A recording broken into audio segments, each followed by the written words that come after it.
rumah zakat udah salah satu yang paling besar di Indonesia lah ya, bahkan menuju dunia nih. Pasti ada peluang yang dilihat dan ini boleh nggak di-sharing ke teman-teman peluang apa yang paling harus dilihat sama teman-teman lembaga zakat se-Indonesia nih Kang Iya, ke depannya? betul. Rumah zakat tuh sudah 4 kali transformasi. Dulu awal masuk saya kolektor zakat. Kolektor ya, mengambil dana zakat yang si muzaki tidak dapat datang ke kantor. Pertama kali dapat hak amil tahun 2005 itu berapa coba? 250.000. Per bulan? Iya, saya menggunakan dasi pertama kali itu 2006. Ya, jadi rumah zakat ya waktu itu amil itu harus pakai dasi. Kalau ingin sukses di Jakarta harus siap. Cemilin, cerita Amil inspiratif. Bismillahirrahmanirrahim. Oke, Assalamualaikum warahmatullahi wabarakatuh. Teman-teman Amil di seluruh Indonesia, selamat datang di podcast Cemilin. Nah, podcastnya Sekolah Amil Indonesia yang mendatangkan tokoh-tokoh Amil inspiratif di seluruh Indonesia. Dan episode perdana kita langsung datangkan tokoh spesial. Ini Amil, salah satu Amil hebat di Indonesia ya, yang baru aja dapat amanah baru. CEO Rumah Zakat sekaligus Sekretaris Umum Forum Zakat, Mas Irfan Nugraha. Selamat datang, Kang Irfan. Salam dulu, Kang. Ya. Alhamdulillah, gimana kabarnya, Kang? Alhamdulillah nih. Waalaikumsalam warahmatullahi wabarakatuh. Terima kasih Siap, Mas Amir sudah diundang ke podcast Sekolah Amil Indonesia. siap, Mudah-mudahan bisa memberikan manfaat dan menginspirasi untuk kita semuanya. siap, Kang Irfan. Terima kasih sudah berkenan hadir, Kang, di Ya, sama-sama. episode perdana ini ya, Kang. Ya? Terima kasih juga sudah diundang menjadi pemateri podcast episode pertama ini. Ya. Ini langsung yang ini ya, teman-teman. Jadi, Kang Irfan, nama podcastnya adalah Cemilin. Semangatnya adalah tidak hanya sharing. Kang Irfan pasti udah nggak ada yang nggak tahu lah ya, Kang Irfan. Dan Rumah Zakat nggak ada yang nggak tahu juga. Cuma kita ingin menghadirkan inspirasi tidak hanya dari sisi kelembagaan, tapi kita juga pengen dengar cerita-cerita dari Kang Irfan sendiri. Nah ya, jadi teman-teman untuk pertanyaan pertama boleh dong Kang Irfan ceritakan masa kecilnya gimana sih Kang sampai sekarang bertumbuh sampai jadi CEO Rumah Zakat. Monggo Kang. Ya, kayak selamat datang ya, luar biasa. Ini episode perdana ya. Dan tadi kita juga menangkap bahwa ini tidak hanya bercerita tentang inspirasi lembaga, tetapi juga inspirasi dari profil Amil Indonesia. Ya, insya Allah mudah-mudahan semua Amil-Amil Indonesia dapat sharing di podcast kali ini dan memberikan inspirasi buat Amil-Amil muda dan tentunya juga buat masyarakat Indonesia. Saat ini usia sudah melewati 40 tahun. Mas 40 tahun. Amir ya. Melewati 40 tahun. Iya. Jadi tepatnya 41 tahun ya. Dan amanah menjadi CEO itu berarti pas ya di usia di mana Rasulullah itu diberikan amanah sebagai Rasul begitu kan. Wah, pas banget ya. Jadi itu pas sekali ya. Lahirnya di Cianjur Oke. ya. 24 Desember 1981 ya, jadi bulan Desember. Masa kecil tentu dilewati di daerah di desa, tepatnya di Cibeber ya. Cibeber, Jadi oke. kurang lebih sekitar setengah jam perjalanan dari kota Cianjurnya gitu kan. Dan tentu saja amanah leadership itu sebenarnya sudah mulai pada saat sejak kecil ya, sejak sekolah dari SD, SMP, SMA. Jadi waktu SD tentu dari kelas 1 sampai kelas 6 itu dapat tugas sebagai ketua kelas. Oke. Ya. Dan alhamdulillah juga tentu rankingnya juga pertama gitu kan. Iya. Jadi di situ. Selain itu kalau ada kegiatan pramuka, kegiatan yang sifatnya mewakili sekolah gitu kan, diberikan tugas untuk mewakili gitu kan. Lanjut SMP juga aktif di organisasi ya, dilanjutkan di SMA begitu kan, dan akhirnya juga dilanjutkan di perkuliahan. Jadi disitulah akhirnya bakat berorganisasi, bakat memimpin ya, bakat menjadi tim ya, terus juga berkomunikasi dengan banyak orang ya, mulai terasa ya Ya. ketika kita terlibat dalam aktivitas-aktivitas modelnya tadi keorganisasian. Dan Oke. alhamdulillah tentu orang tua memang mendukung sekali untuk aktif ya terlibat ya di dalam organisasi ya baik itu di sekolah maupun juga di luar sekolah begitu kan. Oke. Dan alhamdulillah dari situ juga tentu menjadikan saya seperti saat ini begitu kan. Siap. Berarti kuliah di mana, Kang? Ya, SD, SMP, SMA dilewati di Cianjur. Di Cianjur, Ya, oke. Jadi saya anak pertama dari 4 bersaudara. Oke. Begitu kan. SMA sudah mulai banyak main di luar gitu kan. Dan Keluar kota. sudah mulai jarang Di rumah. gitu kan. Iya, iya, iya. Ya. Dan kuliah dilewati di Bandung ya. Di Bandung. Masuk IAIN Sunan Gunung Jati Bandung, Oh, keluarnya oke. Universitas Islam Negeri Sunan Gunung Jati Bandung. Siap. Saya ambil ilmu hukum ya. Jadi waktu itu memang saya mencoba untuk memahami ya, apa harapan dari orang tua ya. Harapan orang tua adalah kuliah di kampus negeri. Tentu ada faktor dari sisi biaya kan begitu ya. Nah, tidak masuk di kampus negeri yang UMPTN waktu itu. Saya ikut seleksi tes itu di Universitas Islam Negeri ya. Oke. Jadi itu sama-sama negeri, yang Ya. satu Kementerian Pendidikan, Ya, yang satu satunya lagi di bawah Kementerian Kementerian Agama. Agama, Iya, iya, iya, begitu iya, kan. iya. Jadi pas sekali sekarang inline dengan aktif juga di Lembaga Filantropi Amil Islam, ya. Zakat di Filantropi Islam gitu kan.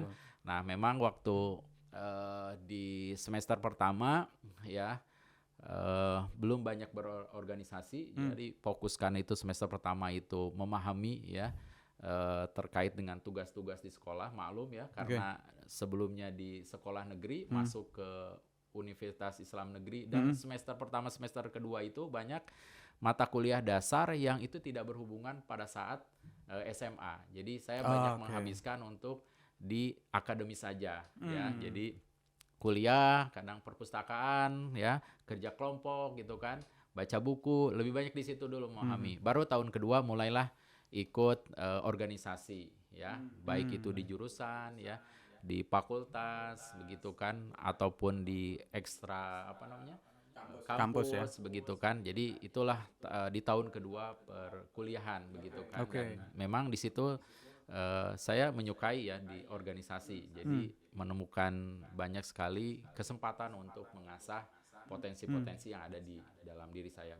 Begitu. Siap.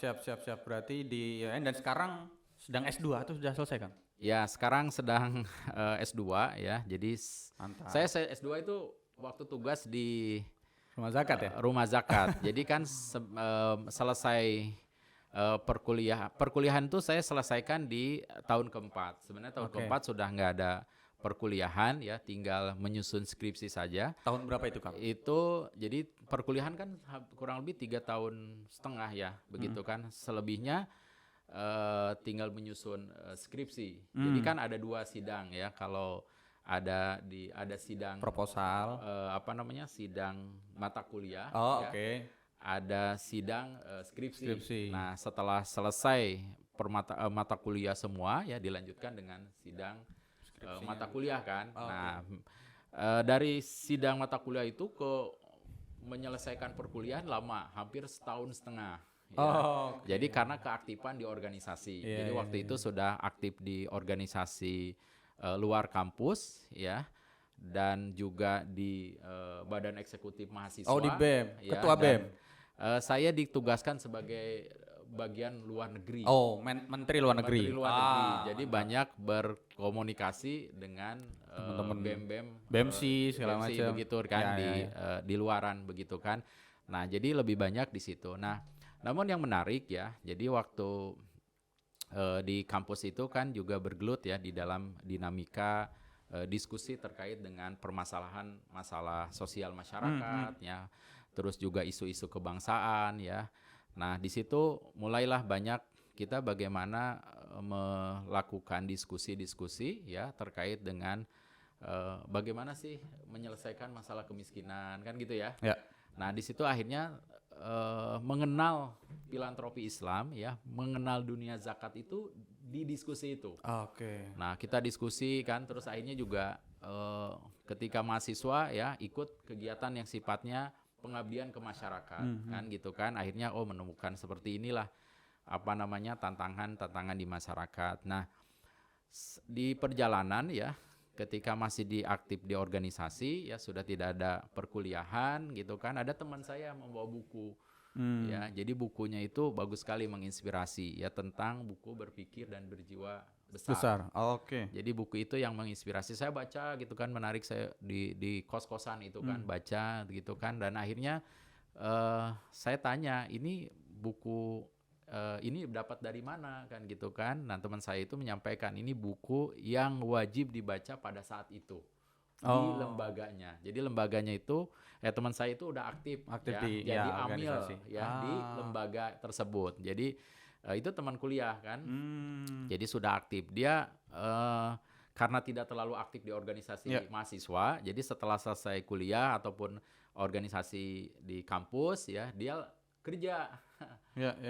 Kerja sudah menjadi amil gitu. Jadi kan. belum lulus tapi udah jadi amil. Nah, terus akhirnya setelah saya pinjam buku saya baca, dan dia menyampaikan nih ada semacam peluang ya untuk terlibat di organisasi tersebut ya. Saya ikut-ikut kan.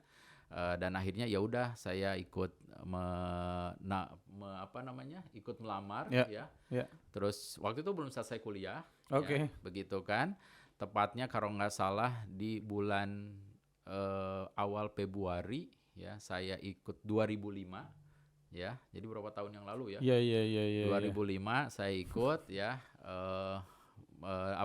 datang ke kantornya, terus juga saya ingin masuk gitu kan, aktif di organisasi ini begitu kan.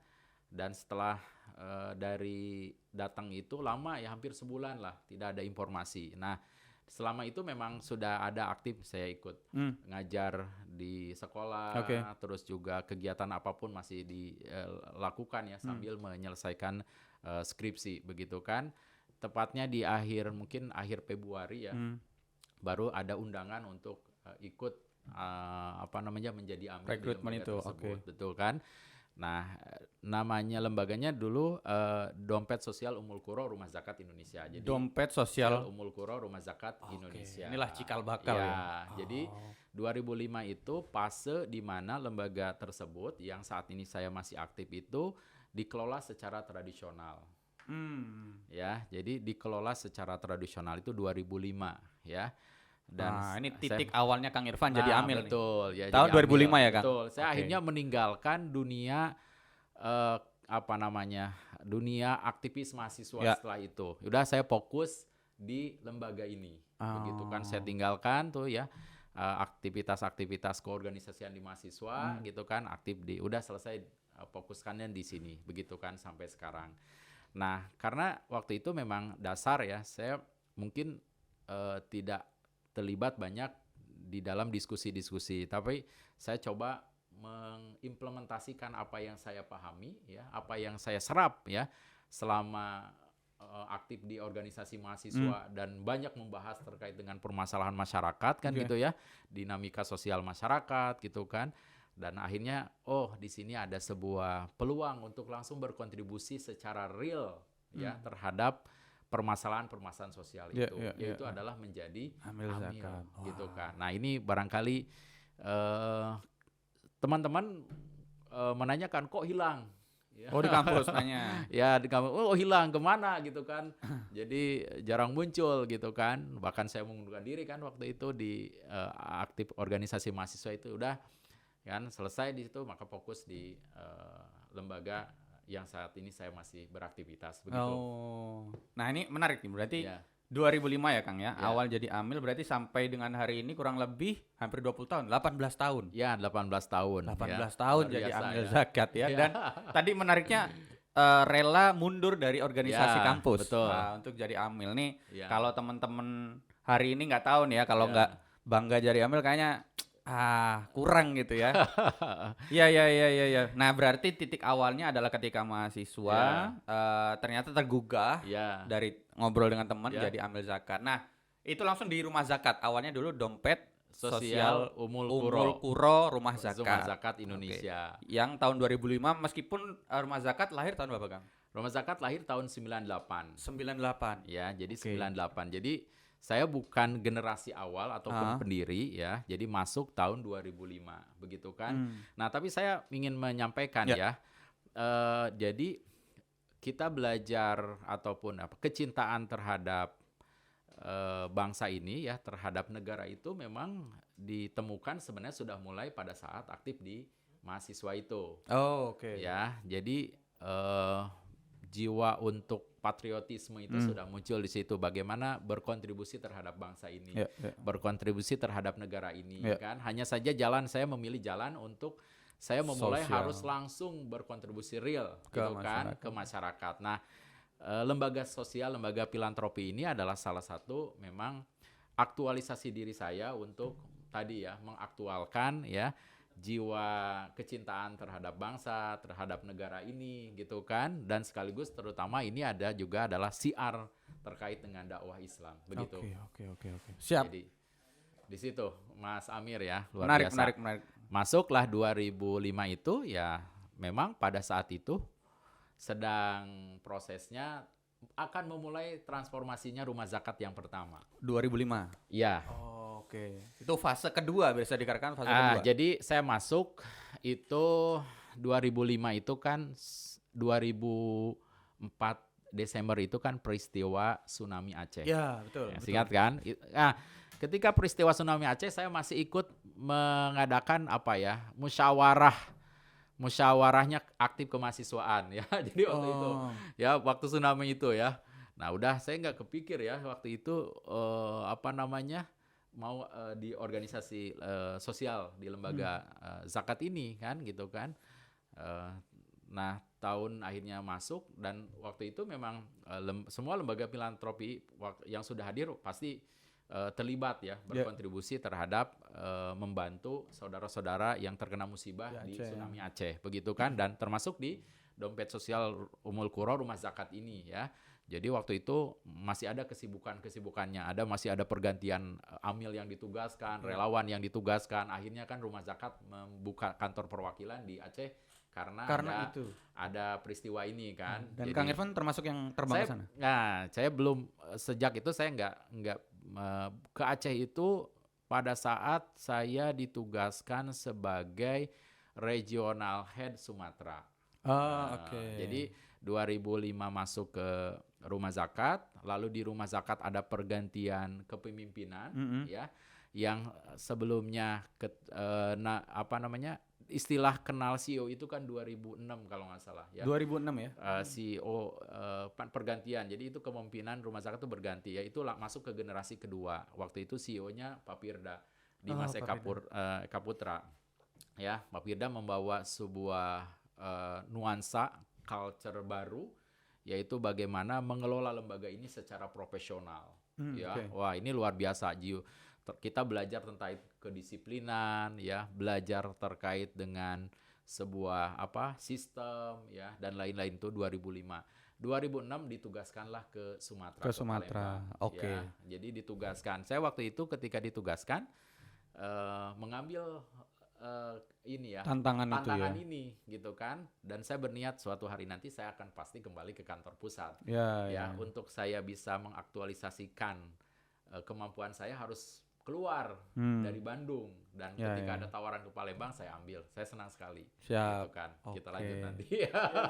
Oke, teman-teman, itu tadi teman-teman kita sudah mendengar ya Kang Irfan mulai dari kecil, SMP, SMA dan akhirnya kuliah sampai di titik rela mengundurkan diri dari organisasi kampus, masuk ke lembaga zakat jadi amil di dompet sosial Umul Quro Rumah Zakat tahun 2005. Iya. Nah, berarti masuknya waktu itu relawan dulu kah atau amil langsung, Kang? Jadi sebenarnya gini ya, bersinggungan dengan lembaga dompet sosial Umul Quro itu sejak mahasiswa ya. Jadi kan mahasiswa juga ada kegiatan-kegiatan sosial. kita itu bakti sosial. Betul. Gitu kan.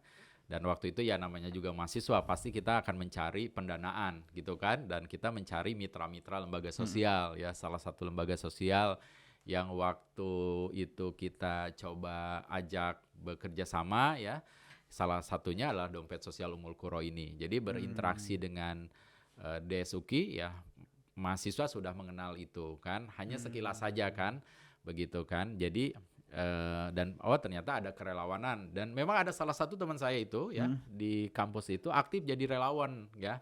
Jadi kan kalau jadi relawan itu ada namanya Diksar ya, pendidikan dasar kerelawanan gitu Iya. kan.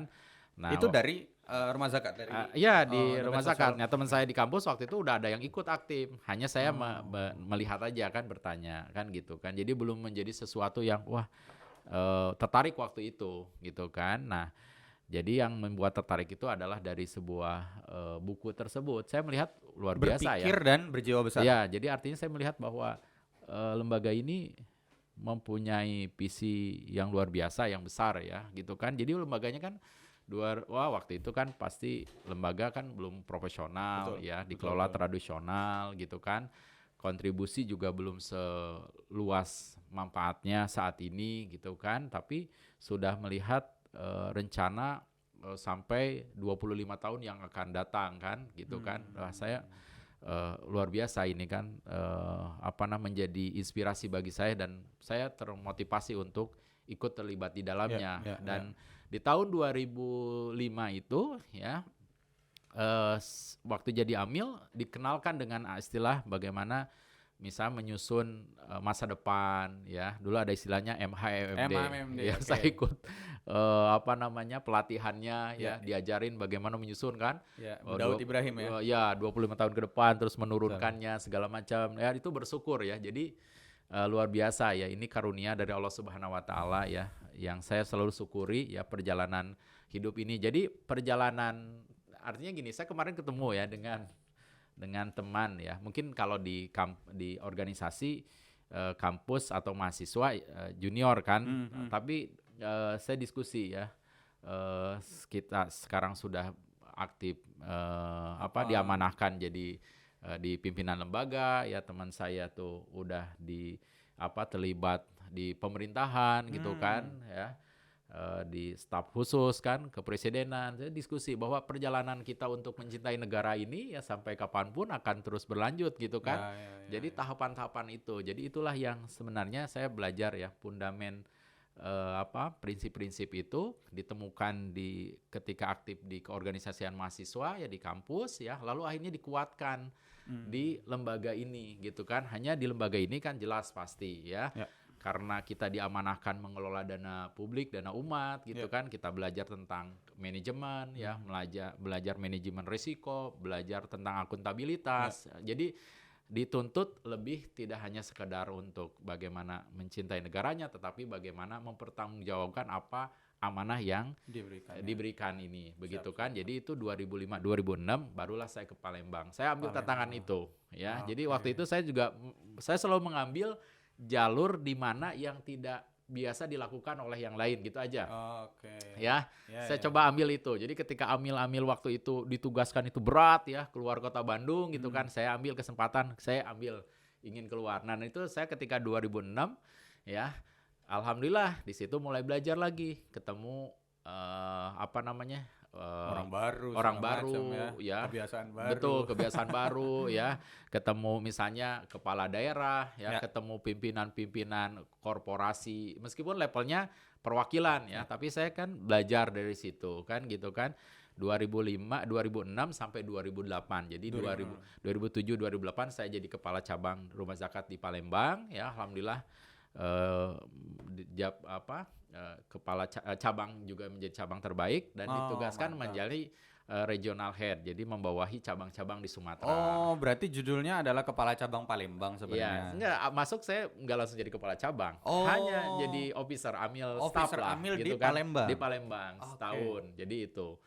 Itu sampai 2007 berarti ya? 2007-2008 jadi kepala cabang ya, setahun. Akhirnya ditugaskan menjadi regional head Sumatera. Nah, itulah dapat kesempatan saya berkeliling mengetahui provinsi-provinsi yang ada di Pulau Sumatera, dari mulai Lampung sampai ke Aceh. Ya, kalau diceritain banyak sekali lah, cerita-ceritanya luar biasa ya. Jadi kan 2 pekan itu dihabiskan di Medan sebagai kantor regional head Sumatera waktu itu, 2 pekan lagi keliling Jadi keliling, baik menggunakan pesawat, menggunakan bis kan segala macam ya, nginep di masjid gitu kan karena nggak ada kendaraan gitu kan. Ya. Ya sabar, jadi nggak tahu jadi Ngerasain ya Kang? ngerasain harus nginep dulu ikut numpang di masjid gitu kan. Nggak ada karena apa namanya nggak ada hotel kan kayak gitu ya, merasakan ketinggalan ditinggal bis gitu kan. Jadi banyak sekali yang di situ. Alhamdulillah. Nah, mulai dari 2009 saya ke Jakarta. Pusat lagi. Oke. Ke Jakarta. Oh, ke Jadi, Jakarta. Oh, masih betul. belum di Bandung lagi ya? Ya, jadi saya nggak ke Bandung, langsung ke Jakarta, begitu kan. Jadi itu juga saya ada prinsip. Jadi ketika dapat tawaran ke Jakarta, ya saya ambil ke Jakarta karena kalau ingin kita belajar berkontribusi lebih optimal, ya tentu harus berada di pusatnya. Dan sekarang kan pusatnya ada di Jakarta ya. Jadi dan teman saya waktu itu yang sudah jadi amil yang di Jakarta memberikan prinsip bagus sekali ya prinsipnya itu. Karena saya kan dari daerah itu kan ya. Kalau kita tidak lebih pintar ya dari amil-amil yang di luar Jakarta ya, pintar ya. Tidak lebih banyak temannya dari amil-amil yang di luar di luar Jakarta, di wilayah gitu kan sayang sekali ya.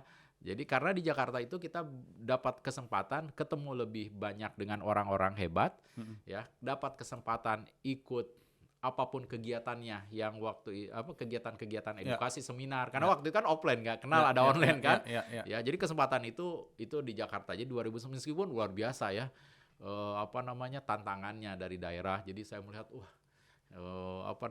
naik busnya Transjakarta waktu itu ya yang luar biasa. Itu berat sekali tuh 1 bulan pertama ya saya. Itu kepala cabang langsung ya? Enggak, jadi 2009 itu pergantian tuh kepemimpinan di Rumah Zakat. Jadi Papirda itu selesai kan Papirda itu 2006 sampai 2009. Jadi membawa transformasi Rumah Zakat pertama dari tradisional ke profesional. Saya luar biasa ini mengucapkan terima kasih sekali ke Papirda ya sebagai CEO 2006 sampai 2009 ya, yang tentu luar biasa membawa paradigma baru dalam pengelolaan filantropi di Indonesia.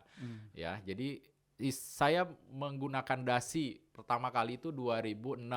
Ya, jadi Rumah Zakat ya waktu itu amil itu harus pakai dasi. SOP-nya begitu. SOP-nya. Ya, sampai 2009 tuh masih pakai dasi ya untuk memperkuat citra bahwa lembaga filantropi itu profesional ya.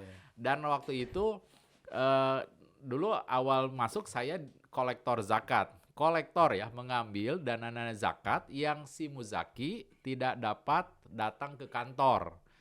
Jadi saya ambil ya di Bandung itu keliling kan, kadang jemput zakat. Ngejemput. Nah, jadi yang nggak datang ke kantor ya, kan waktu itu pasti dia datang ya, transfer masih sedikit kan, dia dijemput karena orang seneng datang ketemu kan ya gitu kan. Akhirnya kalau dia nggak bisa datang ya kita harus jemput.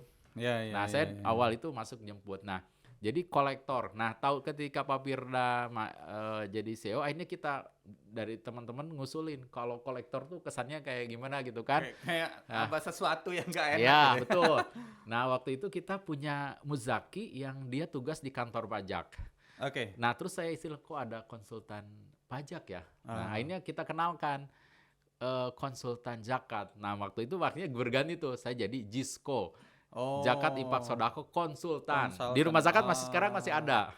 Ya, jadi yang JIS konsultan. Jadi bahasanya konsultan. Jadi itu divisi sendiri atau di bawah fundraising berarti? Ya, bagian fundraising ya, levelnya officer ya. Kita namanya JISKO. Sampai sekarang kita pertahankan dan memang tidak hanya sebagai konsultan zakat saja ya. Jadi si amil-amil ini kita tugaskan juga menjadi konsultan konsultan bagi para kehidupannya bagi para muzaki itu. Jadi dia harus harus bisa menjadi teman, kadang bisa menjadi dai gitu kan. Nah, gitu kan, sahabat. Jadi makanya kita namain sampai sekarang JIS konsultan gitu kan. Nah, jadi itu kita pertahankan ya nama ini dan untuk menekankan ke hal itu semuanya. Nah, jadi 2009 itu pergantian lah ya. Waktu itu ada CEO-nya ke Pak Rahmat Ari Kusumanto. Sekarang di Basnas Jawa ya? Barat. Oke. Jadi Pak 2009 Rahmat. ya saya akhirnya ditariklah bahasanya. Jadi regional head hanya 9 bulan ya, ditarik ke Jakarta karena Pak Rahmat membuat divisi baru, relationship management yang menghandle mitra-mitra korporasi. Jadi Rumah Zakat itu 2007 sudah menghandle proyek-proyek CSR-nya korporasi. Mulai 2007. 2007. Pasca ya. reformasi tadi ya. Ya, CSR 2007 ya, Ya. CSR itu. Jadi, 2009 Pak Rahmat masuk, terpikir relationship management itu dari bank kan. Oke. Divisi di bank pasti ada ini, akhirnya bawa, jadi divisi baru di pusat hanya ditempatkan di Jakarta. Nah, saya dapat tugas untuk membidani divisi ini. Dan Ya, baru di Pak betul, Rahmat itu tadi. sampai 2000 berapa ya, 2012 lah, 2011 akhir saya di divisi ini. Jadi 2,5 tahun lah begitu kan. Alhamdulillah di situ saya mulai, karena banyak berinteraksi dengan korporasi, dan di situ saya belajar banyak bagaimana terkait dengan dunia profesional korporasi ya, tentang CSR, tentang keorganisasian korporasi kan udah berbeda kan. Jadi di situ dituntut untuk lebih profesional lagi. Nah, alhamdulillah di situ banyak ilmu tuh, ya, nambah ilmu lagi kan gitu kan. Dan di situ tentu banyak juga guru-guru baru bagi saya secara pribadi di Jakarta ini. Makanya saya mendapatkan sesuatu inspirasi ketika pada saat di Jakarta ini. Ya, jadi kalau waktu itu kan luar biasa, mungkin kemacetan masih luar biasa ya. Sekarang mungkin udah berkurang ya. Jadi kalau dulu kalau ingin sukses di Jakarta, nah begitu ya. Ini saya dapat ya salah satu mitra ya, donatur lah. Ya, jadi bilangnya begini. Ya, siap yang kalau ingin sukses di Jakarta harus siap berangkat lebih pagi dan siap pulang lebih malam. Ya, satu itu. Yang kedua, ya, harus siap lebih sabar. Ya, menghadapi sebuah dinamika di Jakarta, di perjalanan, ya, urusan dengan orang lain, gitu kan. Jangan, harus sabar aja, ya. Jadi di situ, akhirnya saya jalanin, pesan itu saya coba praktekkan, gitu kan. Untuk tadi ya, berangkat saya, makanya dari rumah ketika itu sebelum salat subuh saya udah berangkat. Udah berangkat. Ya. Itu udah nikah berarti, Kang? Ya udah nikah. Jadi saya berangkat itu. Jadi pulangnya jam berapa? Ya. Jam 9 malam tuh termasuk pagi. Cepat. Jadi saya pulang di atas selalu jam 10. Ya. Kalau capek saya tidur dulu, mandi di kantor baru pulang. Aneh kan? Jadi berangkat tidak mandi, mandinya di kantor. Pulang mandi dulu. Jadi sampai rumah udah bersih. Jadi marbotnya kantor. Nah, begitu kan. Jadi datang pagi ya, jadi hanya saya bisa banyak belajar baca buku dan segala macam. Jadi karena di situ di Jakarta itu. Jadi sampai sekarang kenapa saya tidak mau dulu pindah ya keluar Jakarta ya. Ya salah satunya adalah faktor saya dapat kesempatan ketemu orang ya. Dapat belajar lebih banyak atau mendapatkan ilmu lebih banyak di Jakarta kan gitu kan. Jadi sampai sekarang makanya saya masih betah di Jakarta, apalagi Jakarta sekarang sudah berubah ya, itu menjadi tambah lebih betah lagi kan gitu kan. Ya sorry ya buat teman-teman yang ada di daerah. Enggak, tapi saya langsung kepikiran itu istrinya nggak ngomel lah gitu ya. Ya jadi gini, nah ini peran. Jadi ini salah satu ya, penting bagi Amil itu untuk melibatkan keluarga di dalam aktivitas.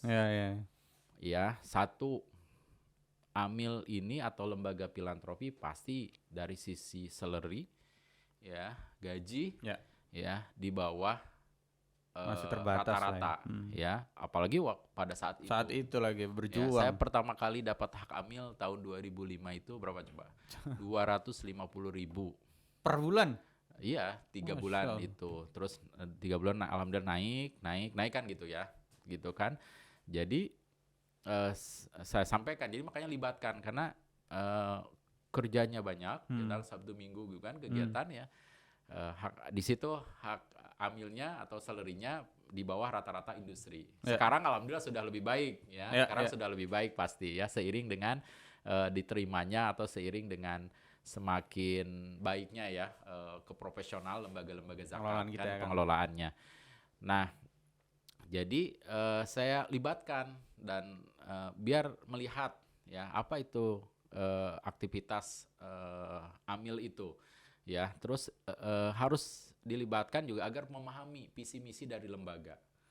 Ya, jadi agar keluarga atau pasangan itu memahami terkait dengan masa depan lembaga dan masa depan AMIL. Ya. Ya, jadi saya ketika menjadi AMIL saya perlahan memang mencocokkan rencana-rencana hidup jangka panjang saya itu dengan rencana-rencana lembaga. Keluarga. Oh, oke. Jadi Ya. saya komunikasikan kepada keluarga, kepada pasangan. Ini rencana lembaganya, ini rencana saya inline-kan ya. Agar tentu harapannya tentu kan pasangan kalau mendukung, wah pasti kalau pasangan mendukung ya kita pun Juga bakal enak akan banget. luar biasa ya begitu. Dan itu saya luar biasa ya, dukungan dari pasangan ya, dukungan dari orang tua gitu kan, merasakan jadi lebih optimal berkontribusi di lembaga ini siap. gitu kan. Itu Jadi kuncinya ya, iya teman-teman ya. betul. Jadi libatkan. Libatkan keluarga untuk mendulang atau mencapai visi bersama Betul. kelembagaan. Iya kan luar biasa ya. Kadang malam takbiran kita Belum pulang ya. Ketika Idul Adha yang lain kumpul dengan keluarga, Bakar-bakar ya, daging. bakar daging kita di Masih, kantor ya iya. ngecek Data, amanah kan dashboard. segala macam betul Iya. ya. Dan pasti keluarga ya ditinggal lagi kan gitu ya. Benar. Gitu kan segala macamnya. Jadi ya itulah konsekuensi ya kita ini bertugas ya sebagai AMIL begitu kan. Jadi ya kita siasati aja gitu kan. Kapan bersama dengan keluarganya pada saat selesai tugas ataupun kondisinya tidak peak season ya kita Baru siasati kita, baru untuk bersama dengan keluarga. Ya begitu harus kan. jago-jago juga Iya, kita ya kan. Nah apalagi kalau menemukan pasangannya di lembaganya. Oh, Wah, oke. itu harusnya lebih saling asik. optimal Ya, gitu ya, ya. kan. Jadi harus kuat sekali itu Ya, namanya ya. prestasinya harus lebih optimal kalau sesama aktif di lembaganya kan gitu kan. Ya. Siap sih, sorry Kang. Berarti balik ke tadi 2011. Jadi Ya. CMO tahun berapa? Ya, nah saya 2012 sampai ada 2 tahun vakum. Oh, Tidak di oke. lembaga zakat gitu ya. Jadi bagian merasakan ingin dunia lain. Wah, Saya dunia keluar ya dunia lain saya di korporasi gitu kan. Hanya bertahan 2 tahun. 2 tahun. Tapi ya untuk belajar kan. Tahun berapa itu Kang? 2012 akhir dan saya kembali lagi itu kalau saya 2012 terus masuk lagi itu di 2013 akhir lah. 2014 oke. awal mulai masuk lagi ke Masuk rumah rumah zakat. zakat. Oke. Gitu. Nah, ke rumah zakat ya. Jadi tugas waktu itu kan dinamikanya terkait dengan isu ketok palunya undang-undang zakat. Oke, benar. 2011 Masih ingat? berarti. 2000 ya dan 2011 ketok palu. ketok palu kan. Tapi dinamikanya kan ini ya. Berapa 5 tahun. Iya. Undang ini berlaku ya dan waktu itu kan akhirnya semua lembaga zakat ya harus memproses izin ulang. Ya? Iya betul. Ada yang lolos rumah zakat alhamdulillah kan lolos dapat SK ya sebagai lembaga amil zakat ya dengan undang-undang yang baru itu. Dan beberapa saudara kita ya lembaga-lembaga lain kan lembaga zakat sedang proses. Jadi saya dapat tugas waktu itu sebagai ada divisi yang kemitraannya. Oke. Ya, jadi pendampingan kemitraan kepada lembaga-lembaga yang sedang proses izin legal ya atau belum mendapatkan izin legalitas. Oke. Ya, yaitu 14. Ya Awal. setahun lah, hanya setahun sih di situ langsung dapat tugas mengelola cabang. Oh, di pusat berarti mau ke Bandung. Ya, ke Bandung. Jadi mengelola cabang-cabang. Nah, jadi kalau mau cabang tim di bawahnya banyak ya. Jadi CMO Direktur Marketing itu 2016 akhir. 2016 ya. Ya, jadi 2016 akhir baru dapat tugas ya bersama mendampingi Pak Nur Effendi ya gitu kan sampai di CMO kan kurang lebih 5 tahun lah, 6 tahun berarti 6 tahun, ya. 2022 ya kan? 2022 akhir dapat tugas lah sebagai CEO baru. di rumah zakat. Luar Jadi itulah biasa. perjalanan dari mulai tadi kolektor Ya, zakat. kolektor ya. Kalau Zakat. bahasa kerennya tuh juru pungut Juru zakat pungut gitu. ya. Jadi luar biasa ya. Jadi saya masih kerasa ya dulu pakai motornya motor legenda kan Legenda, jemput, mantap. kan. Ya itu motor saya waktu mahasiswa kan saya dikasih Ya. orang tua motor ya Ah. untuk kesana kemari kan. Saya pakai juga ketika masuk di ini saya gunakan juga ya. Iya, iya, iya, Gitu iya. kan ngejemput segala Menarik, macam menarik, kehujanan dan segala macam gitu Siap. kan ya kehabisan bensin di dompet nggak ada uang gitu Iya, dorong iya, itu iya. gimana ya aduh luar biasa Iya, kan iya, gitu kan. iya, iya, iya. Itu cerita-cerita yang luar biasa ya menginspirasi dan menguatkan lah ya Ya. gitu kan Siap. Ini menarik, Kang. Ini masuk fase ini Ya. karena kita langsung ngobrol sama CEO-nya, kita ya masuk ke bahasan lembaga ya, Kang. Ya. Karena teman-teman pasti banyak yang pengen tahu. Rumah zakat ini kan udah mencapai banyak hal ya, Kang. ya Award juga sudah puluhan mungkin ratusan Ya. award yang diraih Ya. gitu. Terakhir kan Top Brand Award dari Kemenak gitu ya. Dan beberapa lah teman-teman Ya. pasti banyak. Nah, kalau kita mengenal sebenarnya kan ada konsep kalau di buku Atomic Habits ya teman-teman, ada konsep yang namanya dataran potensi laten. Di mana kan pastinya ada satu titik dia naik melejit, Kang, ya Ya. kan? Nah, mungkin bisa diceritakan fase-fase rumah zakat tuh ya titik mana yang betul jadi rumah zakat tuh sudah 4 kali transformasi 4 kali promosi. ya. Jadi tentu transformasi itu kan salah satu ada dua driver ya, Oke. ada dua dorongan. Pertama internal, yang kedua eksternal ya.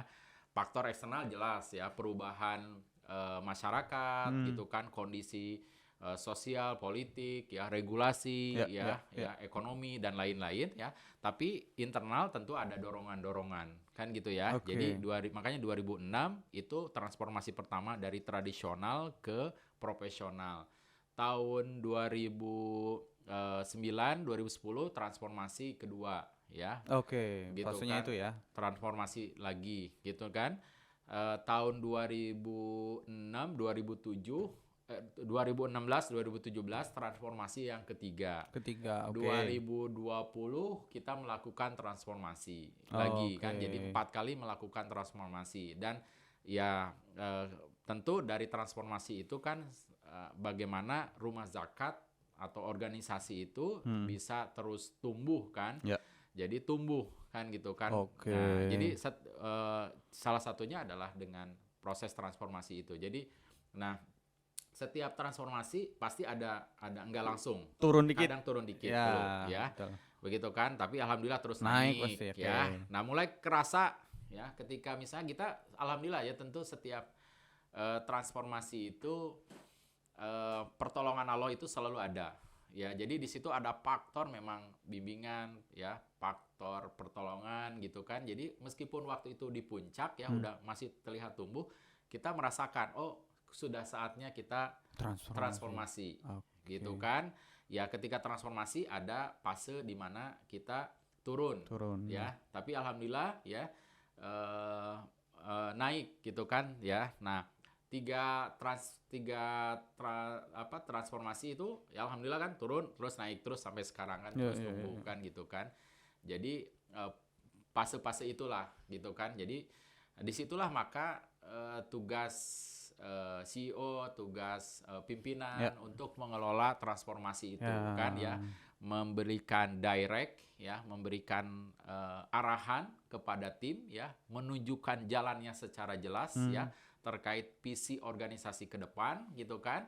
Terus juga mengawal proses transformasinya karena pasti dinamikanya luar biasa. Disitulah maka kita harus ada kemampuan mengelola organisasi, lalu memotivasi, menginspirasi. Nah, itulah memang tugas-tugas dari CEO, tugas-tugas dari pemimpin ya, yang diberikan tugas tadi ya, di mana fase adanya transformasi itu begitu kan. Oke, berarti titiknya dari 98 sampai 2005 itu fase awal. Fase awal tradisional 2005, 2009. Fase kedua ya, fase Kang? kedua itu perubahan dari tradisional ke profesional. Oke, 2009 sampai 2016. 2009 2016. Oke, itu fase ketiga ya.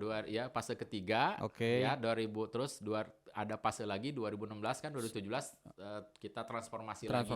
Nah, dari 2017 itu jaraknya cuma 3 tahun. Rumah zakat waktu itu sedang alhamdulillah tumbuh, tapi kita melihat bahwa ada perubahan perubahan behavior perilaku kan gitu kan. Ya, ada digital gitu kan, masyarakat lebih banyak digital minded gitu kan. itu ya. Betul kan? Kita melakukanlah transformasi itu dan ada keinginan kita ya memang kita juga ingin berkontribusi lebih optimal di global Di kan. tataran dunia. Ya, betul. Ya, jadi dan selalu kan gini, tantangan dunia filantropi ya khususnya lembaga zakat itu, organisasi pengelola zakat pertama kan tantangan kepercayaan trust. Ya, makanya rumah zakat selalu memperkuat tata kelolanya. Ya, memenuhi aspek ketaatan terhadap regulasi, ketaatan terhadap syariah, maupun juga upaya-upaya kita ya melakukan secara sukarela ya memperkuat sistem-sistem itu. Ya, itu bagian dari bagaimana kita memperkuat trust. Begitu kan. Nah, sekarang apakah rumah zakat terus ya, misalnya ketika 2020 sekarang sampai 2023 kita terus menambahkan standar-standar sistem yang standar kelas dunia kita masukkan. Mungkin setelah selesai sekarang transformasi digital, kita sedang terus menerapkan misalnya zakat core principle, menerapkan terkait dengan CHS humanitarian kan, terus kan. Terus kemarin kita ISO anti bribery gitu kan. Mungkin setelah ini sekarang sedang mengkaji sistem apa yang akan kita terapkan di rumah zakat ya. Kemarin diskusinya mengarah kepada ESG. Bagaimana prinsip-prinsip ESG yang sekarang sudah berjalan sebenarnya tetapi belum kita bakukan menjadi sebuah model, itu bisa saja kita terapkan bagian upaya kita untuk lebih dipercaya oleh publik ya. Terutama di dunia korporasi secara global kan gitu ya. Jadi itu prinsip-prinsip yang terus kita coba perkuat. Nah, yang kedua adalah terkait dengan kemudahan. Ya, transaksi. Jadi rumah zakat itu ketika melakukan semacam survei kepada para donatur, apa yang diingat dari rumah zakat? Ya, jadi yang pertama itu adalah kemudahan mengakses atau terlibat di rumah zakat, ya, berdonasi, ikut terlibat kegiatan. Jadi itu yang menduduki pertama. Ternyata ya, jadi itu ingin ikut terlibat. Iya, jadi terlibat. Makanya jadi kita akhirnya dari situ kita terus perkuat bagaimana memberikan kemudahan kepada para muzaki, kepada masyarakat untuk terlibat kan gitu kan. Jadi itu yang kemudahan. Nah, jadi itu kita terus ya. Makanya kalau rumah zakat selalu channeling ya di ekosistem digital ya, kita perbanyak ya, kita buka-buka di segala macam, tidak hanya di Indonesia maupun juga di global ya.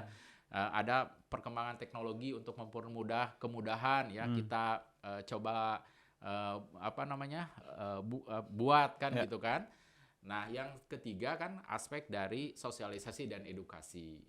Ya, ini kan. Nah, itu yang memang kita selalu terlibat dengan stakeholder, terlibat dengan asosiasi ya untuk memberikan edukasi-edukasi ya. Makanya kita melibatkan relawan itu tidak hanya terlibat di aktivitas sosialnya, sosial kerelawanan, tetapi juga kita libatkan, tugaskan untuk memberikan edukasi kepada masyarakat terkait dengan misi kezakatan ya gitu kan, misi terkait secara gerakan bersama, begitu kan. Jadi itu kita terus perkuat di sana. Jadi ya alhamdulillah tentu sekarang indeks literasi zakat ya terus meningkat kan gitu kan, dan mudah-mudahan terus meningkat. Dan sekarang makanya rumah zakat terus memperbanyak keterlibatan masyarakat ya, kerelawanan untuk dalam dunia edukasi ini ya, sosialisasi ini begitu kan.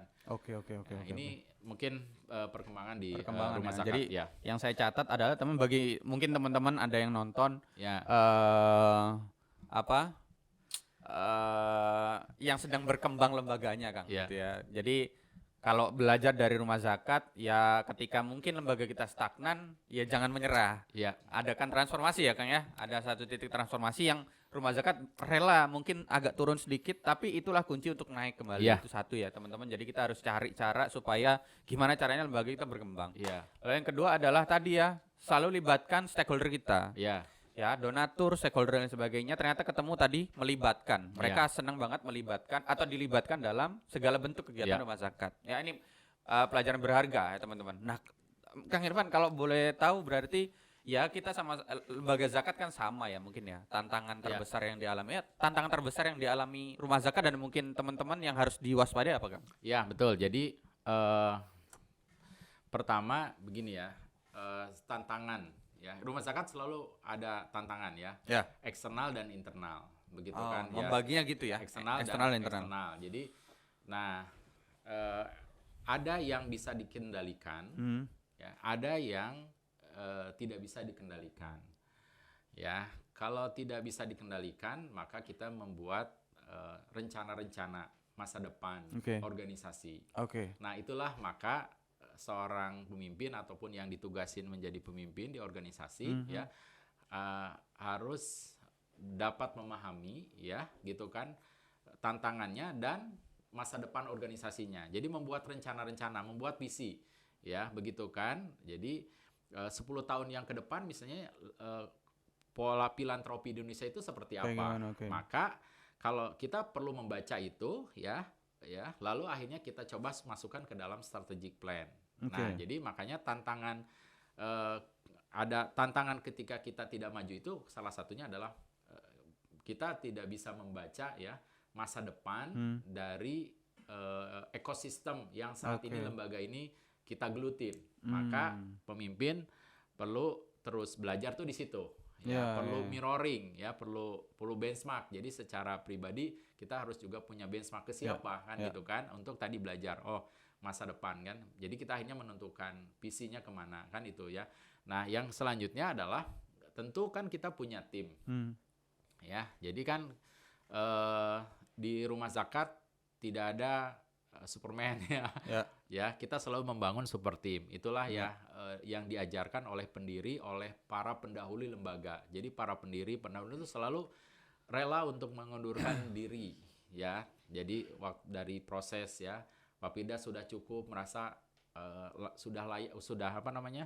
Tugasnya dianggap selesai transformasi dan sudah harus ada orang pemimpin baru ya yang membawa suasana baru, paradigma baru digeserkan.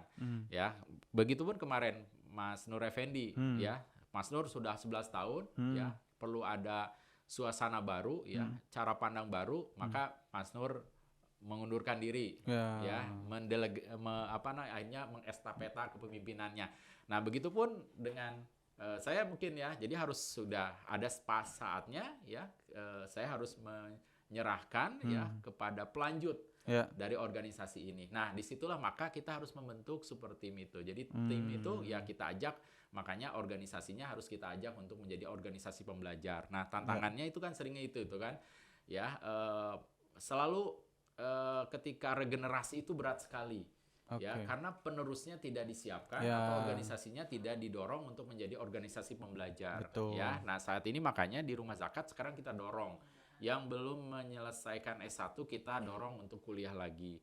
Selesaikan S1. Yang sudah selesai S1 ayo ambil kuliah lagi S2. Yang sudah S2 lanjut ke S3 kan gitu kan.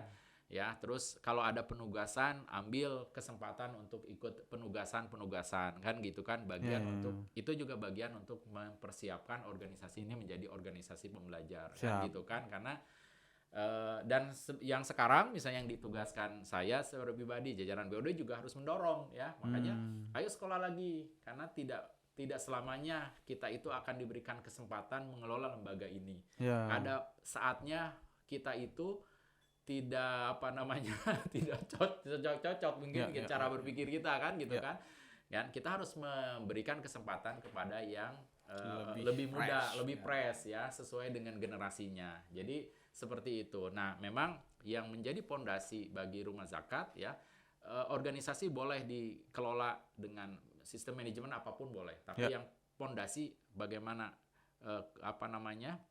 setia pada visi dan misi organisasi. Yang keduanya adalah tadi budaya spiritual ya menghidupkan organisasi dengan tadi ya bahwa ini amanah ya. Itu yang menjadi pondasi untuk value itu yang terus dijaga kan gitu kan. Jadi nah itu tantangan keduanya adalah tentang bagaimana membawa organisasi pembelajar Organisasi pembelajar. Kalau Iya. dibagi tadi tantangannya adalah 2 dari perspektif internal dan eksternal. Ya, betul. Eksternal kan banyak banget, Banyak, tapi ya. sebenarnya PR-nya kalau internet selesai itu akan Betul kan, jadi kan terkuasai eksternal ya. itu ya kita baca Ya. ya untuk organisasi ini harus seperti apa, Kayak gimana, beradaptasinya kan gitu ya.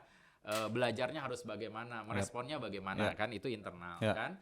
Lalu akhirnya tadi pemimpin Disiapkan dan ya. tim. Oke. Pemimpin harus kuat juga membaca masa depan. Kalau udah tuh menyuangkannya kepada strategiknya, planning lembaganya, lalu bagaimana mengeksekusinya Mengkondisikan, dan oke. mengkondisikan memotivasi timnya.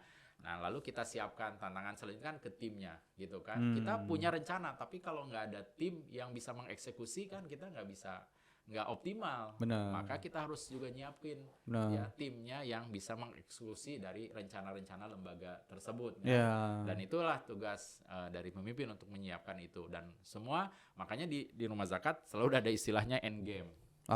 Endgame. Endgame itu kita buat ya, jadi sebuah mekanisme Ini menarik nih, transparan, menarik. mekanisme transparan yang itu ada nilainya. Siapa yang tidak bisa mengikuti parameter nilai itu, ya dia harus rela untuk tidak berada di lembaga ini. Ya. Menarik. Ya menarik. itu berlaku kepada siapapun gitu kan. Jadi dan itu akhirnya tapi kita dorong untuk si amil-amil ini belajar ya, karena kita punya amanah besar ya, yaitu adalah tentu memberikan kebaikan, kemaslahatan buat umat ini ya. Lalu misalnya ketika ada amil yang tidak bisa beradaptasi atau tidak bisa tumbuh gitu kan, maka tentu kan kita zolim ya. Lembaga ini punya potensi berkontribusi, tetapi karena tidak optimal karena ada faktor-faktor internal. Salah satunya misalnya kesiapan dari SDM. Nah, yang ketiga ya sistem bangun. Sistem bangun. Ya, Oke. jadi sistem itu kan gitu. Karena kita ingin membawa organisasi itu secara jangka panjang ya, usianya melebihi dari usia kita, maka kita harus terus membangun sebuah sistem ya, agar siapapun yang berada di organisasi ini bisa ada rule-nya ya, ada aturan mainnya gitu kan, ada panduan cara kerjanya, terus bangun sistem gitu kan, agar tidak tersentral kepada satu orang aja pribadi kan gitu kan. Nah, terakhir mungkin tantangan selanjutnya seringkali adalah tadi value dan culture.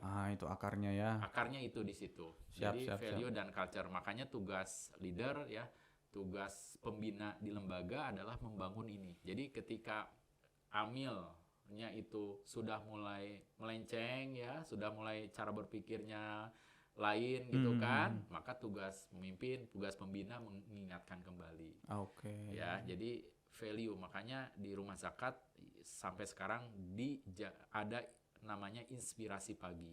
Inspirasi pagi. Ya, itu dipertahankan ya sejak awal berdiri sampai sekarang.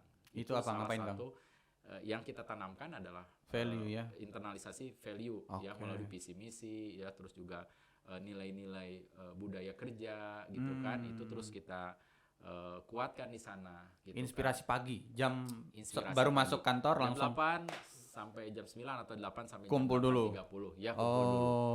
Oke. Jadi itu yang terus kita bangun gitu kan, Menarik, untuk menarik. menguatkan kan gitu ya. Jadi itulah yang menjadi pembeda sebenarnya antara satu organisasi dengan organisasi, yaitu adalah nilai-nilai, value, culture yang dibangun di internal gitu kan, sehingga lembaga itu terus bisa mempunyai jati diri ya gitu kan. Siap. Penguatan culture ya. Betul, di situ. Saya mungkin itu ini barangkali ya. menuju akhir kan, tapi barangkali bisa di-share. Ini kan rumah zakat udah salah satu yang paling besar di Indonesia lah ya, bahkan menuju dunia nih.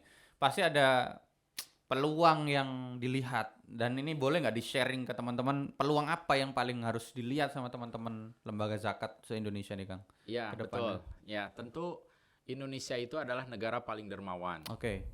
Ya. Dan kita bersyukur berada di Indonesia. Ya, jiwa gotong royong itu luar biasa ya.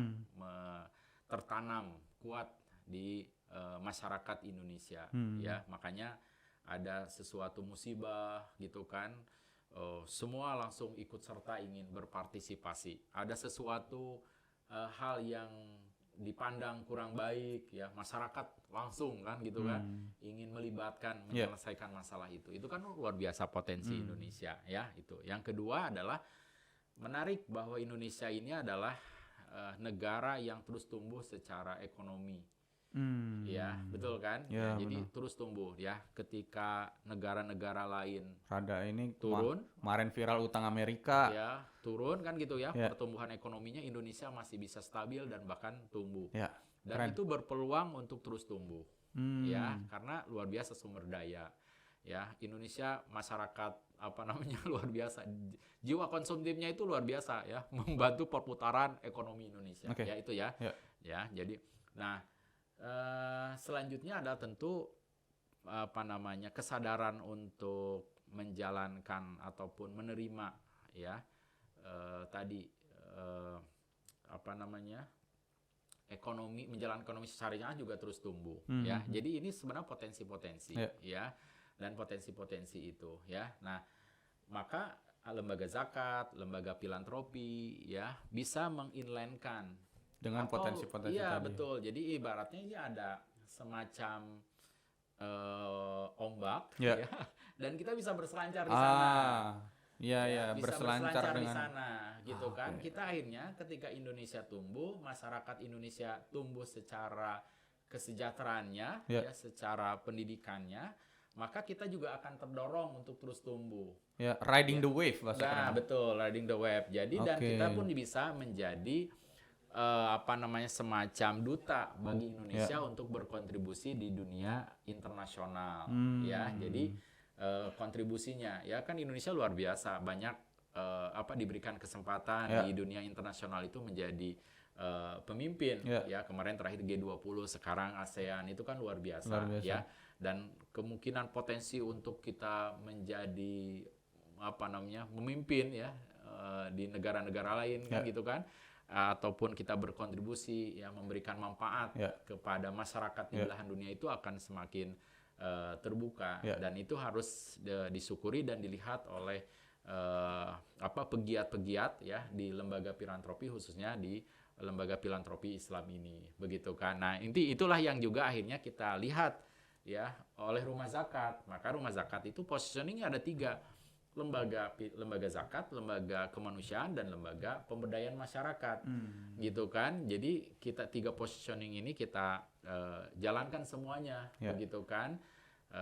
Tentu kita ingin terus berkontribusi buat masyarakat Indonesia dan sekaligus juga memberikan kemanfaatan kepada masyarakat di belahan dunia lain ya sebagai penguat kontribusi Indonesia di dunia internasional. Menarik. Visinya udah dunia ya. Betul. Dan memang karena kalau kita punya visi besar ya Allah akan menghadirkan nggak Amin. jauh-jauh Insyaallah. dari itu ya. Betul. Kang. Siap, ini karena udah di penghujung Kang. Siap. Nah, saya udah 1 jam. Boleh nggak Kang kasih closing mungkin nasihat untuk teman-teman pegiat, entah itu pimpinan lembaga, mungkin staff, manajer, apapun itu untuk teman-teman Amil di seluruh Indonesia. Ya, betul. Jadi ini bukan nasihat ya, lebih kepada sharing ya. Yang secara pribadi ini nasihat kepada pribadi saya, begitu kan. Jadi pertama tentu kita sudah menjadi Amil ya. Ini kesempatan luar biasa yang perlu disyukurin, dan kita juga berada di lembaga ya yang itu bisa jadi sudah berjalan ya. Dan ketika atau pada saat sekarang ini ya tugas kita adalah bagaimana mengoptimalkan seluruh potensi yang ada pada diri kita ya, sebagai bentuk tanggung jawab kita diberikan amanah oleh para pendahulu ya yang berada di lembaga ini ya. Dan tentunya juga bentuk tanggung jawab kita ya, kita harus mengoptimalkan potensi dan membawa lembaga ini lebih besar lagi, tumbuh lagi ya, sebagai upaya memberikan kesempatan kepada generasi yang akan melanjutkan ya selanjutnya untuk juga dapat berkontribusi lebih luas lagi ya, karena kita sudah menyiapkan jalan-jalannya ya kepada para penerus lembaga ini untuk berkontribusi lebih optimal. Gitu kan. Nah, mudah-mudahan dari situ pahala kebaikan kita mengalir kepada kita, kepada keluarga kita, sekaligus juga kita memastikan ya pahala ini mengalir kepada para pendahulu kita. Oh. Karena kita sudah menjaga lembaga ini dan menumbuhkan lembaga ini. Itu barangkali. Mantap. Terima kasih Mas Irfan Nugraha, sudah Ya. 1 jam kita ngobrol. Dan itulah teman-teman, Ya. mudah-mudahan ada manfaat yang bisa Siap. diambil dari teman-teman di episode pertama Ya. Cemilin ini teman-teman. Cerita Amil inspiratif. Ya. Sampai ketemu di episode berikutnya. Terima kasih dari saya dan Kang Irfan Nugraha. Assalamualaikum warahmatullahi wabarakatuh.